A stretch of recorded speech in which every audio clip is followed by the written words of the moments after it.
ನಿನ್ನೆ ಸುಮಾರು 4:30 ಗಂಟೆಗೆ ನನಗೆ ಸುದ್ದಿ ಬಂತು. ಈ ರೀತಿ ಪರಪ್ಪನ ಅಗ್ರಹಾರದಲ್ಲಿ ಜೈಲಿನಲ್ಲಿ ದರ್ಶನ್ ಅವರು ಮತ್ತು ಅವರ ಜೊತೆಯಲ್ಲಿ ಇನ್ನೂ 3 ಜನ ಟೀ ಕುಡ್ಕೊಂಡು ಭಾಳ ಆರಾಮಾಗಿ ಇದ್ದಾರೆ ಅನ್ನುವಂಥ ಒಂದು ಫೋಟೋ ಕೂಡ ವೈರಲ್ ಆಗ್ತಾಯಿತ್ತು. ತಕ್ಷಣ ನಾನು DG ಅವರಿಗೆ ಮಾತನಾಡಿ, DG ಪ್ರೆಸೆನ್ಸಿಗೆ ಮಾತನಾಡಿ ಸಂಬಂಧಪಟ್ಟ ಅಧಿಕಾರಿಗಳನ್ನ ಅಲ್ಲಿಗೆ ಕಳಿಸ್ಕೊಟ್ಟು ಎಲ್ಲ ತನಿಖೆ ಮಾಡಿದ್ದೇವೆ. ತನಿಖೆ ಮಾಡಿ ಸುಮಾರು ಒಂದು ರಾತ್ರಿ 1 ಗಂಟೆವರೆಗೂ ಎನ್ಕ್ವೈರೀಸ್ ಎಲ್ಲ ಮಾಡಿದ್ದಾರೆ. ಈಗ ಸುಮಾರು 7 ಜನ, ಅವ್ರ ಹೆಸರುಗಳನ್ನು ಹೇಳಿಬಿಡ್ತೇನೆ ನಿಮಗೆ.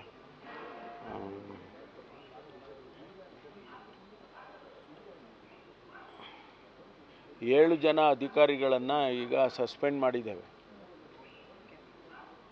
ಒಂದು Sharavana jailers, Sharanabasava Aminagad, Prabhu S Khandelwal. Assistant jailers LS Thippeswamy, Srikanth Talwar, Thippeswamy LS Thippeswamy, Srikanth Talwar, ಇವರಿಬ್ಬರು ಜೈಲರ್, ಇದು assistant jailers. Head warders Venkappa Korti, Sampath Kumar Kadapatti, warder Basappa ತೇಲಿ.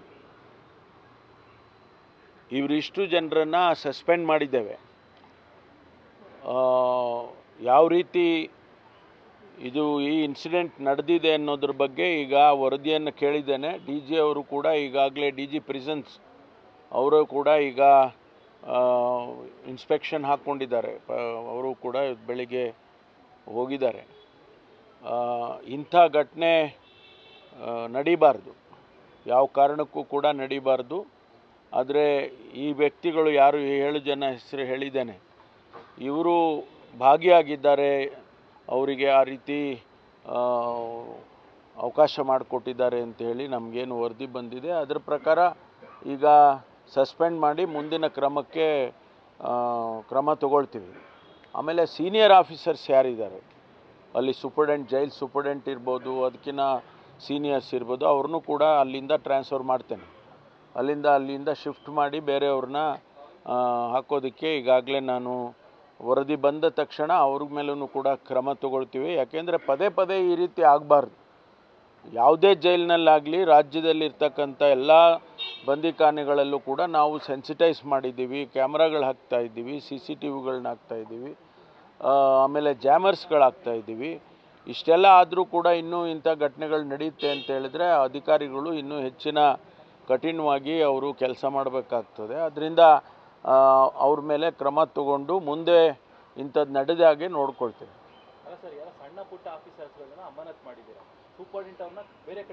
ಇಲ್ಲ, ಅವ್ರು ನೇರವಾಗಿ ನೋಡಿ, ನೇರವಾಗಿ ಭಾಗಿಯಾಗಿದ್ದರೆ ಸ್ವಲ್ಪ ಕೇಳಿಯಪ್ಪ, ಅವರನ್ನು ನೇರವಾಗಿ ಅವರು ಕೂಡ ಭಾಗಿಯಾಗಿದ್ದರೆ ಅವರಿಗೂ ಸಸ್ಪೆಂಡ್ ಮಾಡ್ತೀವಿ. ಯಾರನ್ನೂ ಮುಲಾಜಿಲ್ಲದೆ ಅವ್ರನ್ನ ಶೆಲ್ಟರ್ ಮಾಡೋದು, ಇವ್ರನ್ನ ಸಣ್ಣವ್ರನ್ನ ಯಾರನ್ನೋ ಮಾಡೋದು, ಆ ರೀತಿ ಮಾಡೋಕ್ಕೆ ಹೋಗೋದಿಲ್ಲ. ಅದಕ್ಕೋಸ್ಕರನೇ ಈಗ ನಾವು ಇನ್ವೆಸ್ಟಿಗೇಷನ್ ಪ್ರಾರಂಭ ಮಾಡಿದ್ದೀವಿ.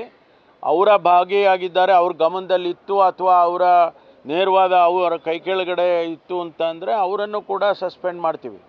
ಯಾವುದೇ ಮುಲಾಜಿನ ಇಟ್ಕೊಳ್ಳೋಕೆ ಹೋಗೋದಿಲ್ಲ ನಾನು. ನೀವೇ 2-3 ಬಾರಿ ಹೇಳಿದ್ರಿ ದರ್ಶನ್ ಅವ್ರಿಗೆ ಯಾವ ರಾಜಕೀಯ ಕೊಡ್ತಿಲ್ಲ, ಕಾಮನ್. ಹೌದು, ಅಲ್ಲಿವರೆಗೂ ನೀವು ಪ್ರಶ್ನೆ ಮಾಡಿದ್ದು ನನಗೆ ಚಿಕನ್ ಬಿರಿಯಾನಿ ಕೊಟ್ಟಿದ್ದಾರೆ ಅಂತ ಕೇಳಿದ್ರಿ. ಆ ಸಂದರ್ಭದಲ್ಲಿ ನಾನು ಹೇಳಿದ್ದು ನಿಜ, ಚಿಕನ್ ಬಿರಿಯಾನಿ ಕೊಟ್ಟಿರಲಿಲ್ಲ. ಅದಕ್ಕೆ ನಾನು ಹೇಳಿದ್ದೆ ಅಂಥದ್ದು ಯಾವುದು ಘಟನೆ ನಡೆಯೋದಿಲ್ಲ, ಪ್ರಿಸನ್ ಮ್ಯಾನ್ಯುಯಲ್ ಬಿಟ್ಟು ಏನು ಕೆಲಸ ಮಾಡೋದಿಲ್ಲ ಅಂತ ಹೇಳಿದ್ದೆ. ಆದರೆ ಈ ಘಟನೆ ಆಗಿದೆಯಲ್ಲ, ಅದಕ್ಕೇನು ಸಮರ್ಥನೆ ಮಾಡ್ಕೊಳ್ಳೋಕೆ ಹೋಗ್ತಾ ಇಲ್ಲ ನಾನು. ಇಂಥ ಘಟನೆ ಆಗಬಾರ್ದು ಅನ್ನೋದನ್ನು ಹೇಳ್ತಾ ಇದ್ದೀನಿ. ಈಗ ಅಲ್ಲಿ ಜಾಮರ್ ಹಾಕಿದ್ದೇವೆ. ಜಾಮರ್ ಹಾಕಿ ಹೈ ಫ್ರೀಕ್ವೆನ್ಸಿ ಜಾಮರ್ ಹಾಕಿದರೆ ಪಕ್ಕದ ಏರಿಯಾ ಎಲ್ಲ ತೊಂದರೆ ಆಗ್ತದೆ ಅಂತೇಳಿ ಕಂಪ್ಲೇಂಟ್ಸ್ ಬಂತು. ಅದಕ್ಕೆ ಫ್ರೀಕ್ವೆನ್ಸಿ ಕಡಿಮೆ ಮಾಡಿದ್ವಿ. ಈಗ ನಮಗೆ ಇನ್ವೆಸ್ಟಿಗೇಷನ್ ಆಗಬೇಕಾಗಿರೋದು ಅಲ್ಲಿ ಫೋಟೋ ಯಾರು ತೆಗೆದ್ರು, ಒಂದು ವೇಳೆ ಅವರು ಮೊಬೈಲ್ ಫೋನ್ನಲ್ಲಿ ಫೋಟೋ ತೆಗೆದಿದ್ರೆ ಮೊಬೈಲ್ ಹೆಂಗೆ ಹೋಯ್ತು ಒಳಗಡೆ, ಯಾರು ಮೊಬೈಲ್ನಲ್ಲಿ ತೆಗ್ದಿದ್ದಾರೆ, ಇದನ್ನೆಲ್ಲ ಇವಾಗ ತನಿಖೆ ಮಾಡ್ತೇವೆ. ಅದಕ್ಕೆ ಸಂಬಂಧಪಟ್ಟವರು ಸೀನಿಯರ್ಸ್ ಯಾರಿದ್ರೆ ಅವ್ರ ಮೇಲೂ ಕ್ರಮ ತಗೊಳ್ತೀನಿ. ನ್ಯೂಸ್ ಫಸ್ಟ್ ನಿರ್ಭೀತಿಯಿಂದ ನಿಮ್ಮ ಪರವಾಗಿ.